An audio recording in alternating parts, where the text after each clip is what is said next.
Assalamualaikum warahmatullahi wabarakatuh. Yang terhormat Bapak Ahmad Mirnal Muna, sebagai dosen pengampu pendidikan agama Islam. Sebelumnya, perkenalkan nama saya Devi Nur Aida, NIM 2022-11362, kelas manajemen G semester 1. Di sini saya akan membahas tentang integritas pendidikan agama Islam terhadap ilmu pengetahuan dan teknologi atau yang disingkat dengan IPTEK. Kemajuan teknologi dalam Tiga Dasawarsa ini telah menampakkan pengaruhnya pada setiap dan semua kehidupan individu, masyarakat, dan negara. Dapat dikatakan bahwa tidak ada orang yang dapat menghindar dari pengaruh perkembangan iptek. Iptek bukan saja dirasakan oleh individu, akan tetapi dirasakan pula oleh masyarakat, bangsa, dan negara. Iptek modern tersebut membuat banyak orang mengagumi kemudian meniru dalam gaya hidup tanpa diseleksi terlebih dahulu terhadap segala dampak negatif di masa mendatang atau krisis multidimensional yang diakibatkannya.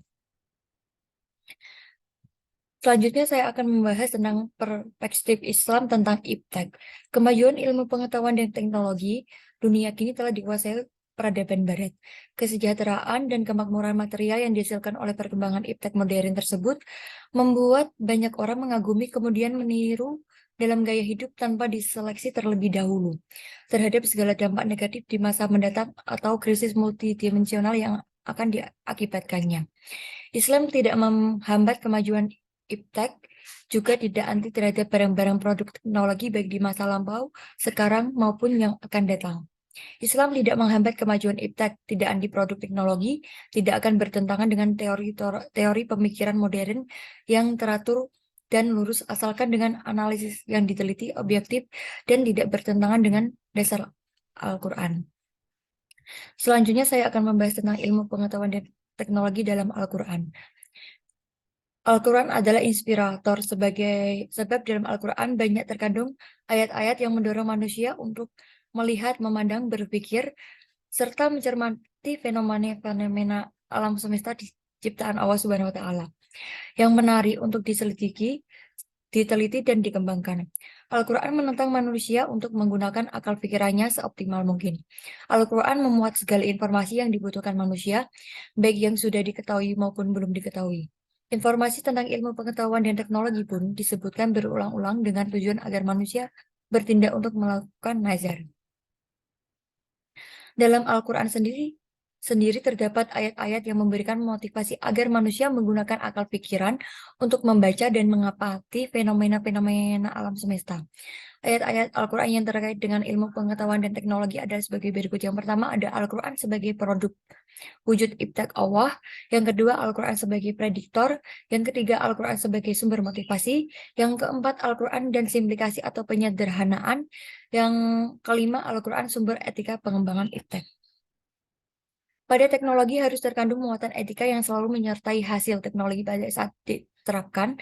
Jadi teknologi bukan sesuatu yang bebas nilai. Demikian pula penyalahgunaan teknologi merupakan perbuatan zalim yang tidak disukai Allah Subhanahu wa Ta'ala.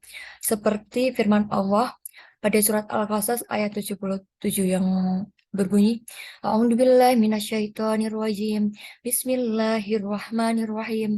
Al-akhiratu wa la tansa nasibaka minad dunya wa ahsin kama ahsanallahu ilaika wa la tabghil fasada fil ard. Innallaha la yuhibbul mufsidin, yang artinya, dan carilah pada apa yang telah dianugerahkan Allah kepadamu, kebahagiaan di akhirat. Dan janganlah kamu melupakan bagiamu dari kenikmatan duniawi dan berbuat baiklah kepada orang lain, sebagaimana Allah telah berbuat baik kepadamu, dan janganlah kamu berbuat kerusakan di muka bumi. Sesungguhnya Allah tidak menyukai orang-orang yang berbuat kerusakan. Selanjutnya saya akan membahas tentang perintah mempelajari ilmu pengetahuan dan teknologi. Al-Quran diturunkan Allah Subhanahu wa Ta'ala kepada Rasulullah tidak hanya memerintahkan untuk sekedar dibaca sesuai dengan wahyu Allah yang pertama diturunkan yaitu surat Al-Alaq, tetapi mengandung maksud lebih dari itu, yaitu menghendaki seluruh umatnya membaca, menggali, mendalami, meneliti apa saja yang ada di alam semesta ini dan mengambil manfaat untuk kehidupan manusia dengan mengetahui ciri-ciri sesuatu seperti bencana alam, tanda-tanda zaman, sejarah diri sendiri yang tertulis maupun yang tidak tertulis, sehingga dapat menghadapi tantangan dan menjawab permasalahan-permasalahan dunia modern yang diterapkan dalam segala aspek kehidupan, terutama dalam menghadapi perkembangan iptek. Islam tidak menghambat kemajuan iptek, tidak anti produk teknologi, tidak bertentangan dengan teori-teori pemikiran modern yang teratur dan lurus, asalkan dengan analisis-analisis yang teliti, objektif, tidak bertentangan dengan dasar Al-Quran. Peran Islam sendiri dapat dalam perkembangan iptek ada dua. Yang pertama yaitu menjadikan akidah Islam sebagai paradigma ilmu pengetahuan. Yang kedua, menjadikan syariah Islam yang lahir dari akidah Islam sebagai standar bagi pemanfaatan iptek dalam kehidupan sehari-hari. Sekian dari presentasi saya. Apabila ada salah kata, mohon dimaafkan. Wassalamualaikum warahmatullahi wabarakatuh. Stop.